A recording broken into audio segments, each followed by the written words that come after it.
The moment I saw 5 HOA inspectors and a lawyer standing at my gate, like they were about to raid my property, I knew this wasn't going to be a normal day. They weren't knocking, they weren't calling, they were just standing there talking among themselves, pointing at my land like they already owned it. And yeah, I'll be honest, my first instinct wasn't to grab paperwork. It was to grab something that made it very clear they weren't welcome. But what happened after that turned into something they definitely didn't expect. Before I get into it, if you enjoy stories like this, make sure you like the video and subscribe to Karen's Stories Daily. It really helps the channel grow, and trust me, this one keeps getting crazier the longer it goes. So here's the situation. I live on a piece of land just outside a large HOA-controlled neighborhood. My property isn't part of their HOA. Never has been. That's one of the main reasons I bought it. No monthly fees, no weird rules. No one telling me what color my fence should be or how tall my grass can grow. Just my land. My rules. For the first year or so, everything was peaceful. Quiet mornings, open space, no problems. I kept to myself, and the HOA stayed on their side. But then, things started changing. That HOA began expanding.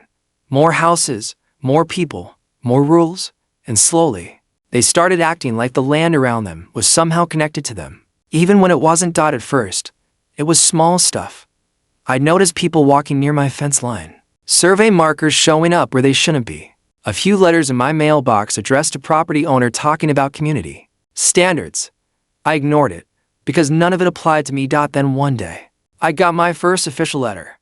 HOA letterhead, stamped, looking all serious. It claimed that my property was visually impacting the neighborhood aesthetic and suggested I needed to make changes to align with community guidelines. I actually laughed when I read it, because again, I wasn't part of their HOA. So I didn't respond. That was mistake number 1. Because when people like that don't get a response, they don't stop.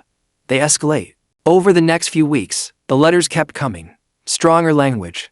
More demands. Still no legal basis, just pressure. Then came Karen. She showed up one afternoon without warning. Walked right up to my gate like she'd been there 100 times. Clipboard in hand. Sunglasses on. And that look people have when they already think they're in charge. She introduced herself as part of the HOA board and immediately started talking about compliance issues. I stopped her right there and said, "I'm not in your HOA." She smiled, but it wasn't a friendly smile. "Yes," she said, "but your property affects the community." That sentence right there told me everything. I told her clearly nothing on my property was up for discussion. No changes, no compliance, nothing. She didn't argue. She just said, "We'll follow up." And then she left. After that, things got quiet again. To quiet. No letters, no visits. And honestly, that should have been my warning. Because people like that don't just give up. They plan. A few days later, I woke up, looked out toward my gate, and saw them, 5 inspectors, and a lawyer, all standing there like they were about to make a move. No call, no notice. Just showed up. That's when my guard went up. Because when that many people show up unannounced, with a lawyer, it's not a conversation anymore. It's pressure. Now let me be clear about something.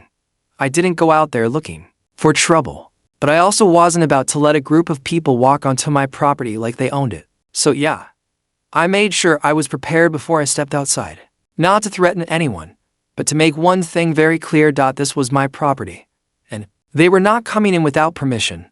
When I walked out, they immediately noticed me. The talking stopped. The pointing stopped. Karen was there to. Of course she was. She stepped forward like she was leading the whole thing and said, "We're here to conduct an inspection." I didn't open the gate. I didn't move closer. I just said, "No, you're not." She looked surprised for a second, then tried to recover. "This is an official matter," she said, gesturing toward the lawyer like that made it legitimate. I shook my head and said, "You don't have access to this property." That's when the lawyer stepped in, started talking about community impact, regulatory concerns, and potential violations. A lot of big words, but no actual authority. So I asked one simple question. "Have a warrant?" Silence. That answer told me everything I needed to know. Because without that, they had nothing. No right to enter. No right to inspect. No right to do anything. Karen tried one more time, saying it would be in my best interest to cooperate. I just stood there and said, "This conversation is over." And I turned around and walked back inside. I didn't argue, didn't raise my voice, because I knew something important. They were trying to intimidate me. And the moment I showed any uncertainty, they pushed harder. So instead, I stayed calm, and I started documenting everything: cameras, footage, dates, times, because I knew this wasn't over. Sure enough, later that day, I got another letter. This one more aggressive than anything before. It claimed I had refused a lawful inspection and warned of serious consequences. That's when I made my move. I contacted a lawyer, showed them everything: the letters, the visit, the attempted inspection, their response. They have no authority. Exactly what I thought, but hearing it confirmed changed everything. Because now I wasn't just dealing with them. I had legal backing. So we sent a response, formal, direct, stating clearly that my property was not part of the HOA, that their attempts to enter were unauthorized, and that any further harassment would result in legal action. That changed things fast. The letters stopped. The visits stopped. The pressure disappeared. Karen didn't come back. The inspectors didn't show up again. And the HOA, they went quiet.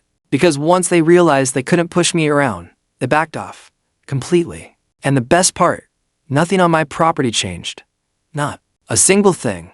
Because sometimes people rely on fear to get what they want. They show up in numbers. Bring a lawyer. Act official. Hoping you'll just give in.